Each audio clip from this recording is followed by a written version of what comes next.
Good morning. Thank you for joining us for the first session of the day. And I'm going to be looking primarily at how humans have a massive impact on retail and how we're considering and factoring in technology as we evolve retail offerings as well. So I'm going to start with two slides with charts and numbers, and then I'm going to move into lots of pretty pictures, so don't worry. First of all, I wanted to just look at the impact of COVID, or lack of impact that COVID had on a lot of retail.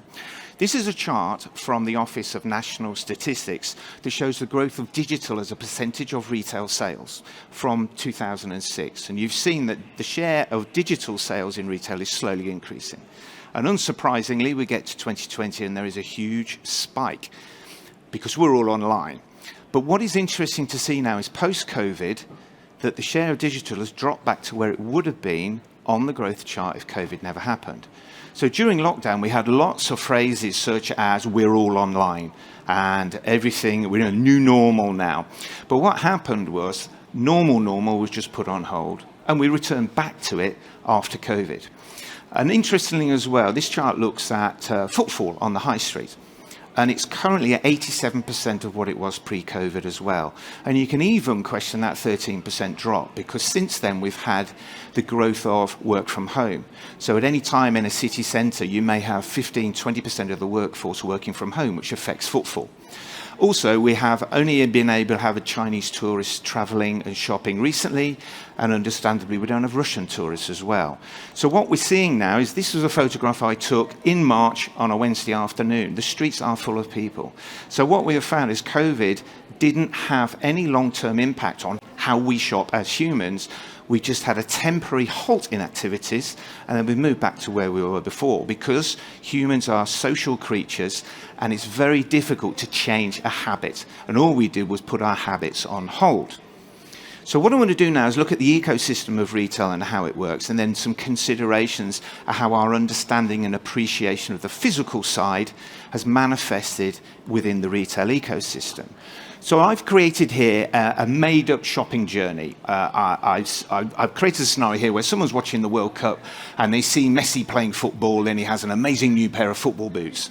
So you go and check him out on Instagram, you go on the Adidas website, you go in the store. It's a made-up journey, but it captures the fact that any shopper will flit across so many different channels when they're shopping, online and physical.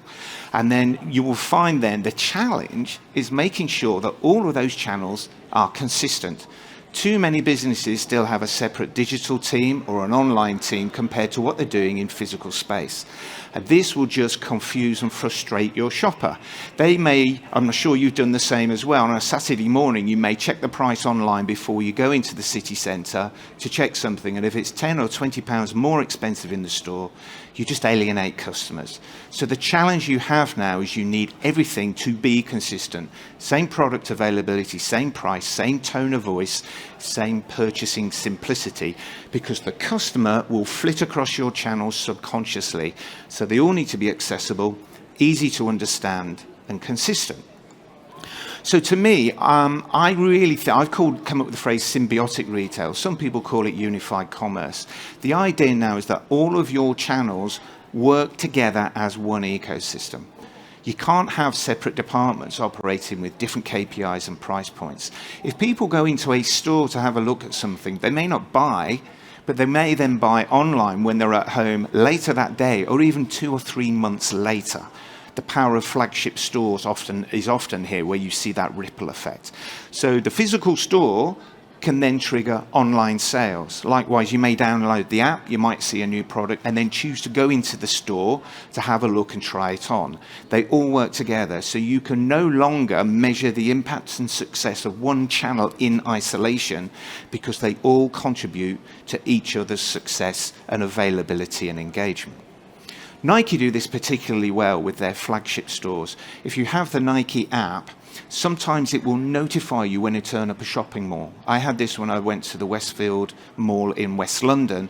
I walked into the mall and the app sent me a notification going, "Hi Ian, welcome to Westfield. We look forward to seeing you in the new Nike store." So it drives footfall. And when you go into their key flagship stores, you can scan products, learn about them and buy through the app. But also, if you want to try something on, you can request to try something on in the changing room. the app already knows your sizes from previous buying history, so your size is there waiting for you.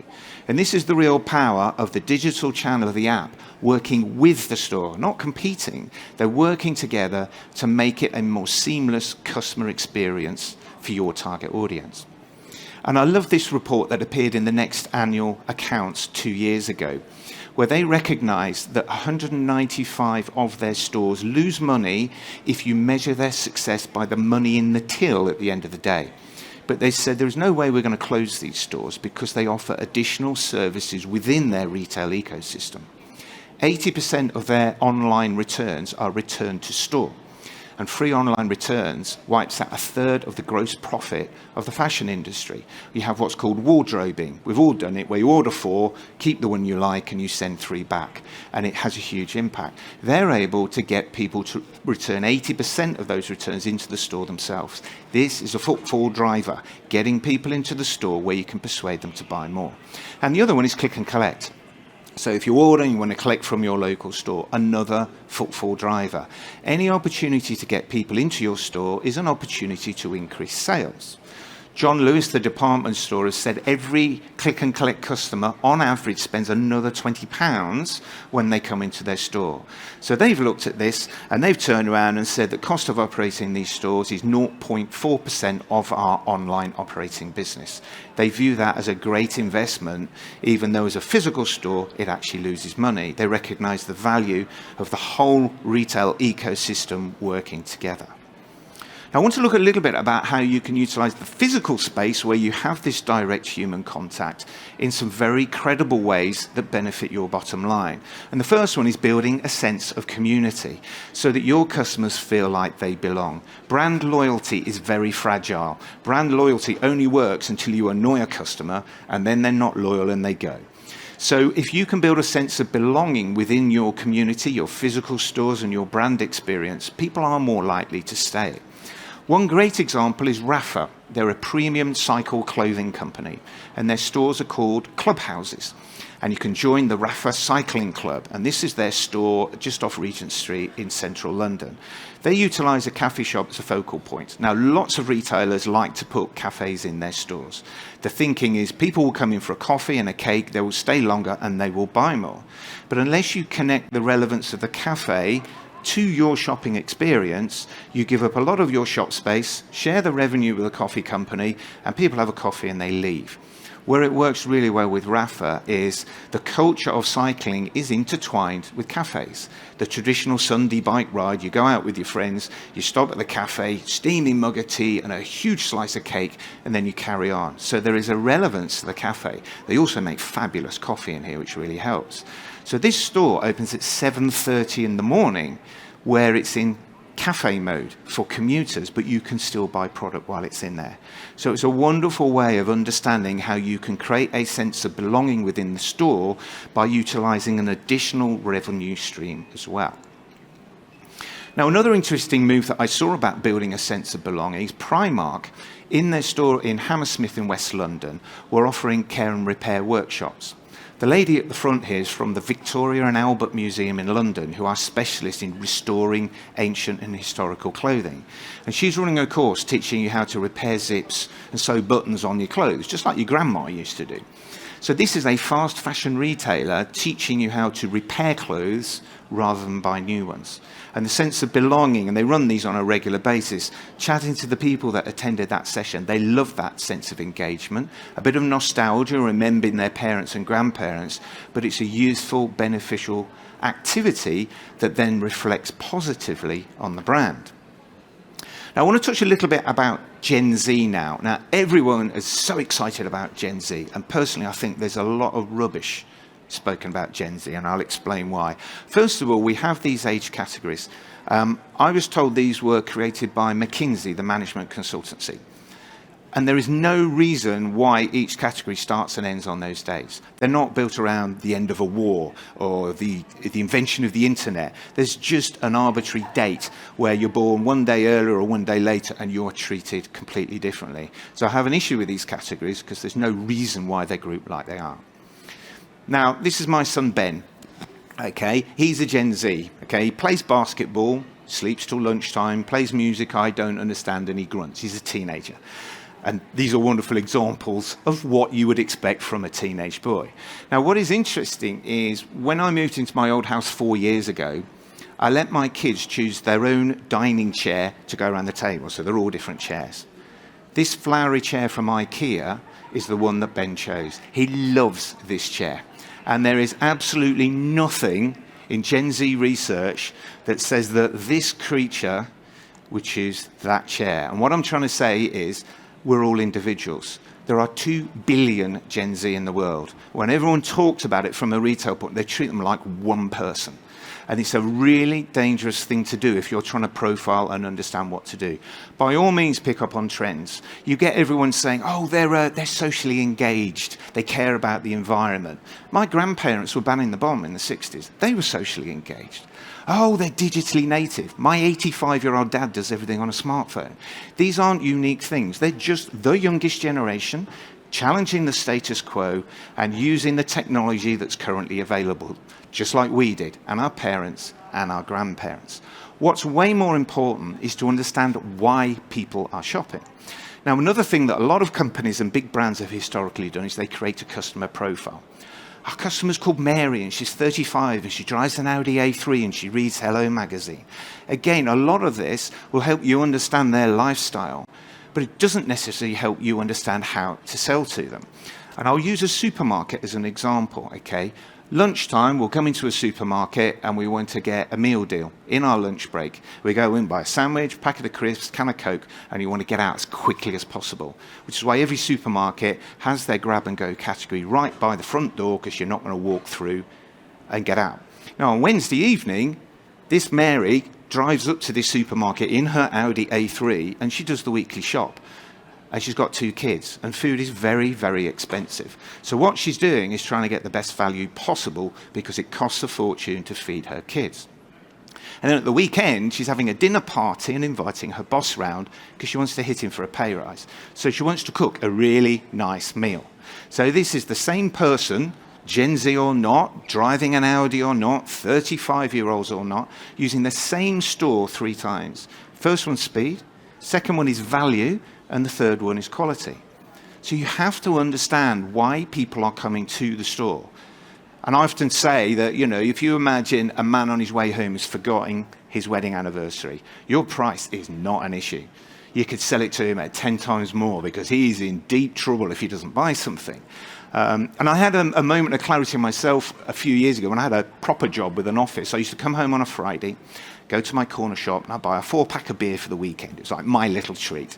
And I would sit there, I wasn't brand loyal, and I'd spend a minute deciding, do I spend 50 pence more on that brand or that brand? And I'd choose one. And then I'd go home, have a shower, get changed, go down the pub, buy a round of drinks for £30, tap my card, and not even look at the price. Buying the same product 2 hours apart. I was in different modes. You know, in the pub, it's a Friday night. You don't want to queue. You'll pay anything. In fact, you'll buy 2 rounds at once, so you don't have to go back again. So understanding that mindset of different customers, you can then tailor your offer to solve the problems and the opportunities that exist, rather than worrying about what car they drive and what magazine they read. Now, I just want to touch a little bit about human behavior, because I think 90% of retail is understanding humans, and 10% is understanding the product or any unique regional variances. Humans are weird, okay? They're fickle, inconsistent, and emotionally driven. The customer that loves you one day will hate you the next, and you've done nothing wrong. It's because they've had a pay rise or they've had a row. As humans, we are emotional creatures. We are born. Babies laugh and cry. Okay, all of you sitting here politely listening to me talk is a learned behavior. Underneath it are emotions, which is why emotions have a huge impact. And I'm sure you'll all if you go and do your weekly shop when you're hungry, there's more chocolate and biscuits in the trolley than if you go after you just had a big meal when you're more functional. And these emotions are huge triggers in how you can engage customers and sell more to them. Now, what's interesting as well is there's a lot of statistics about sustainability at the moment, and so many brands have been turning around and saying, oh, well, if we're not sustainable, we'll lose. 75% of people say that they will shop with someone else. what you actually find is it's 26%, or some researchers even said it's only 17%. It's that difference between what we say and what we do. Because a lot of these statistics come from focus groups, where you pay someone £50, you put them in a nice room and a comfy chair and give them a coffee, and they go, is sustainability important to you? And you go, yes, because you don't want to look like an idiot. And so there's a danger there that you get opinion. Opinion has nothing to do with how we shop. The trade association Popeye has stated that 67% of our buying decisions are made at the fixture. So we may be going in going, I want to buy this. And then in the shop, you see something else that shouts louder, is on better offer, or looks more appealing, and you buy it. 2/3 of our decisions. So all of this pre-planning and thought ahead has minimal impact on what we actually do in store. So if you want to understand what your customers are doing, don't ask them, watch them, and see what they actually do, and you'll find it very confusing and frustrating because they're all over the place. And this graphic's a wonderful way of summing it up. Psychologists call it the intention-action gap, the difference between what we say and what we end up doing. And it drives you mad, because every time you look and ask people what they're doing, they're going to do something a little different. Now, this is an interesting thing from the sustainable point of view as well. A lot of retailers, particularly supermarkets, have been offering, Tesco's offering soft plastic recycling. Asda opened up packaging-free ideas and concepts as well. They've all closed them right down because they're saying they're actually not profitable. And the problem you have here is their rate of change was at shareholder expectation. The rate of change for this sort of thing is at human behavior changing habits, and it takes a long time. I don't know about you, but when we started having to pay for shopping bags, it took me 3 years to remember to put bags in my car before I went to the supermarket. Constantly forgetting. So to turn around and ask people to bring plastic containers, put their nuts and fruit in as well, it's going to take a long time. So if you're serious about changing habits from a sustainable point of view, I'm afraid you're going to have to go at the rate of humans, and it's way slower than shareholders. Now, I want to also look at the unique aspects of the physical store. The physical store is where we have this physical interaction rather than the digital. And I think there are 3 key unique things that a physical store does that online can't. You can touch and feel products in a store. So you can try on a pair of jeans, pick your own fresh fruit and vegetables, or sit on a sofa. There are certain categories where there are huge benefits in physically being able to touch and feel products before you buy. The second one is peripheral vision, and this really taps into this human nature element that we have. You know, we may go into a store to buy a pair of jeans, and you see the pair of jeans, but while you're there, you go, ooh, look at that bag on the wall. We're like magpies. As humans, we like shiny new things, and the physical store has a much better ability to attract and engage people than online. You go on a website and you select a product, and it appears. It's a very linear, binary shopping journey. They may have a few things at the bottom to prompt, but you go in the store and you see 1,000 things. And if it's well laid out and presented and communicated, you'll end up coming out with more. I'm sure you've all gone into IKEA to buy a rug and come out with sofas and picture frames and goodness knows what, going, how the heck did this happen? Because they're one of the best retailers at presenting things in attractive ways and persuading you to buy more. And it's much easier to do that in the physical store. But the third and most important, unique aspect of a physical store is face-to-face contact with another human being. And one of the things that COVID did teach us was that by denying social interaction, we learned to appreciate it even more. There was a wonderful phrase that came out of the Chinese retail community called revenge shopping. We could finally get out and we're going to go shopping and we'll have a haircut. Well, you might have had a haircut, I didn't. Go on holiday, go to a restaurant. And all these things were denied. And all it did was reinforce that face-to-face interaction with humans is in our DNA. So physical stores can amplify that and play on it and provide unique aspects that digital can't do. Now, this is my other son, Freddie. You'll see I shamelessly leverage my children in my presentations. But 4 years ago, he was given a Lush bath bomb for Christmas, and he had no idea what it was.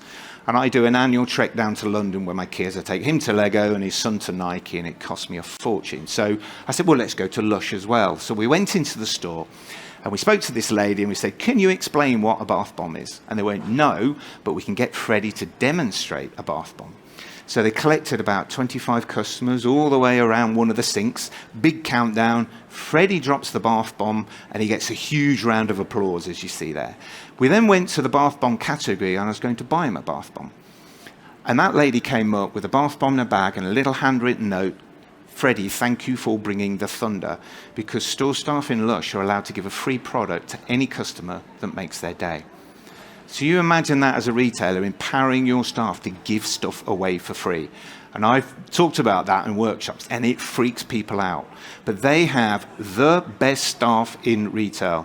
If you want to stand and see good staff, go into any Lush store, and I've been to them in Boston and New York, Tokyo, all across Europe, their staff are awesome because they recruit on personality and they train product knowledge, because you can't do it the other way around. And they invest heavily in training. Their store managers have the power to choose how many people they have in their store. They have to justify it, but if they want to up their staffing levels by 10%, they can, because again, they are trained well. They're given the responsibility and they're trusted. Trusted. Any Lush store, they are amazing people. And these experiences just add to the value of the experience, of the whole general experience and brand value. And their sales go up as a result of it. Now, another thing I want to pick up on as well is how you can then create wonderful empathy for your customers.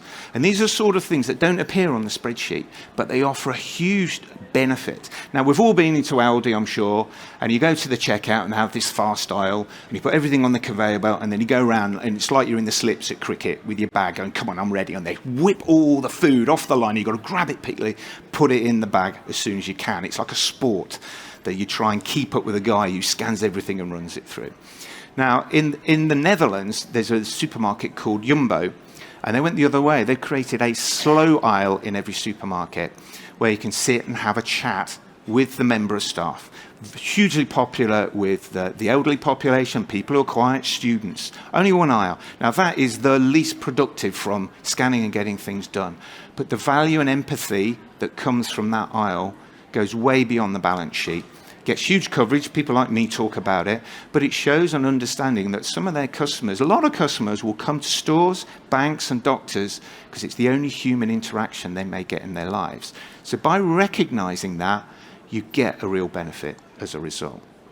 So what I'm going to do is look a little bit at some bits of technology now as well, because there's a huge technological advancement, particularly in the last few years, that we're seeing coming through in retail.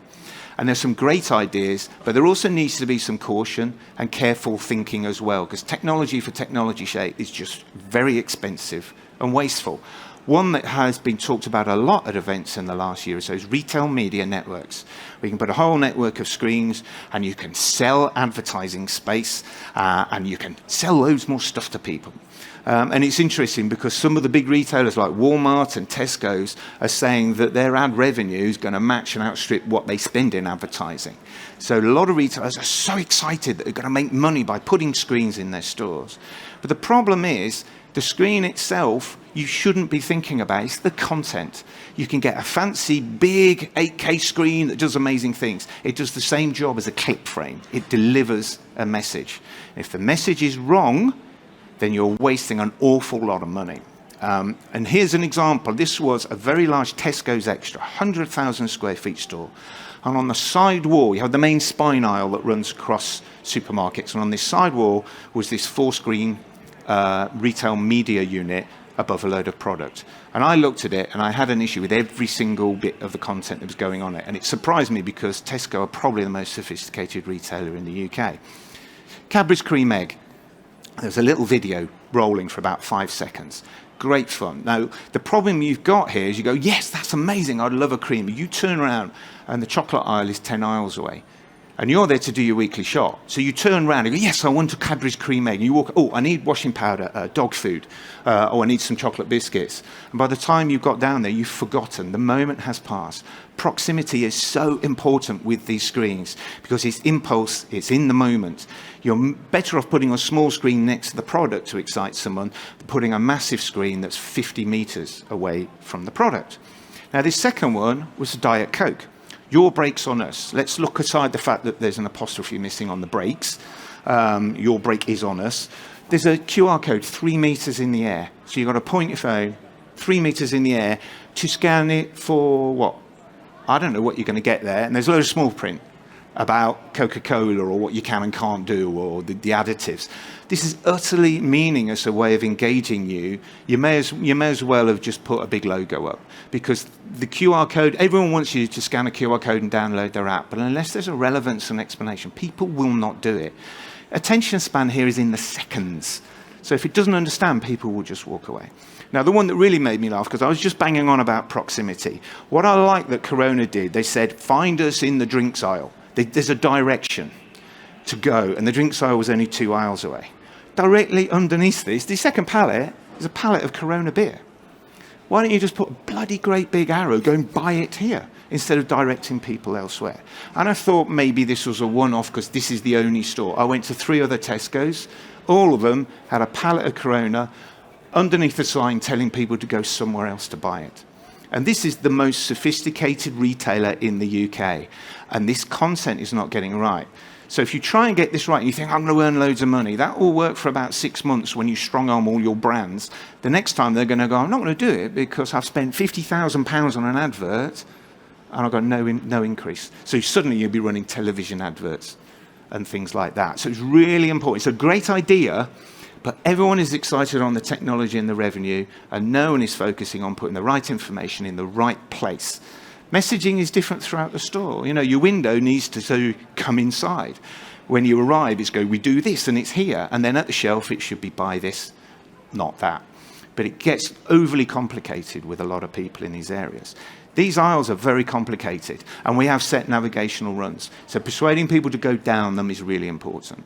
And the other challenge we have is retail is a very noisy space. On average, we absorb 15,000 messages a day.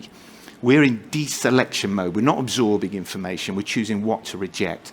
So just by adding a load of moving screens, it's not always going to help. So you have to be very careful with that.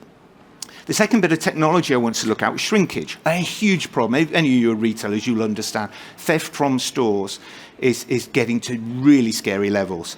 The National Retail Federation in America we're calculating it's about 112 billion losses from theft in the US alone. 1.6% of revenue. So it is really scary. And there are some horror stories coming out, and there are some very clumsy attempts to try and minimize this. This was a Target store in New York, and very basic products are being hidden behind locked cabinets, and you have to press a big red button to get one out. And I was there in September, and Old Spice deodorant was locked behind a cabinet. I had no idea it was such a threat. But the beer was out on the shelf, bizarrely, but Old Spice, for some reason, was deemed to be a security risk. So you have to press a button and wait. And there is a balance here between how many sales do you lose whilst trying to predict theft. And there's no easy, obvious answer, unfortunately. If there was, we'd all be happy and the inventor would be lying on a beach with a big boat in the harbour. This was one of the scariest stories I came across with shrinkage. Again, it was a Target store. A woman was trying to steal some baby food. She set fire to the clothing department to distract the staff so she could go and steal baby food. And the baby area is one of the worst ones. And it's a sad reality of our financial situation where new parents are struggling to make ends meet and they're being driven towards theft. So baby category is one of the worst ones for theft. So you have to be very careful. So technology is starting to come into this now. And AI is one of those elements that can play a big part, where you can scan faces and you can analyze people's behavior and not only capture activity, but even predict it. But there's a pushback on this. You know, there are concerns about personal safety, personal data and identity. We have GDPR, which is some guidance and rulings on what you can and can't do with people's information.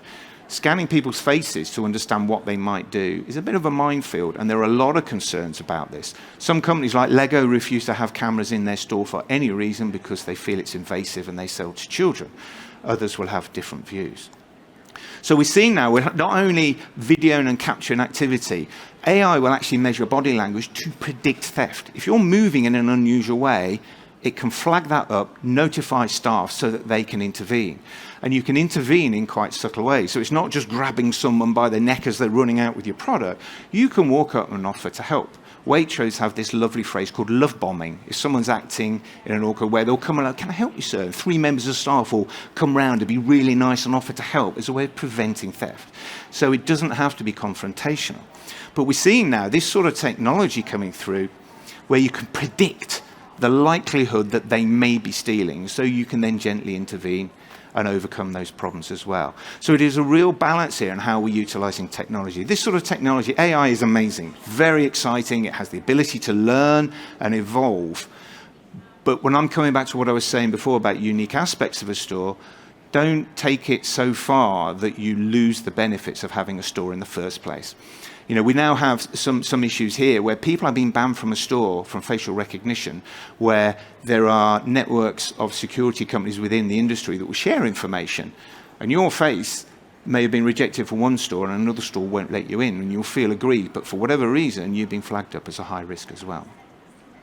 So the challenge we have now is, how do you want to utilize your physical store? We're seeing a lot of this sort of technology coming through. Screens in front of products. I even saw a store in Dubai that was unmanned with no product and everything on a digital screen. And I was like, why are you paying rent for your website? It seems the most surreal scenario. But in the Middle East, they like to push the boundaries and try new things. But it's trying to get this balance right. I saw screens like this in a Walgreens in Chicago in June. And the content on the screen didn't match the product behind. And when it was out of stock, you didn't know. The pricing was incorrect. And it becomes a real physical barrier where you're trying to get in the way. These are sold on the strength of advertising revenue, but they become a barrier to actual shopping, because this is an environment where you normally just pick a product off the shelf. And it's trying to work out, you know, is this how we're going to end up with our stores? What do we want our stores to be? Staff are being viewed as an annoying overhead by an awful lot of retailers, particularly in grocery. And there is a point where you will take it so far you will alienate your customers. So you have to work out, what is that balance of integration? How do you use technology to add efficiency and insight and data? But when we think back to what Lush are doing, your people are the living embodiment of your brand. And they're the ones that can add value and create memories as well. So I'll just finish on this quote from Kathy Sparks from Nike, and I loved how she summed it up. Retail's not dead, boring retail is. We have opportunities to create really interesting, engaging environments to surprise and delight our customers, as long as we understand why they want to come in and shop with us in the first place. So thank you very much for coming along. I don't know if anyone has any questions about what I've talked about or anything else. I'm happy to answer a few questions as well.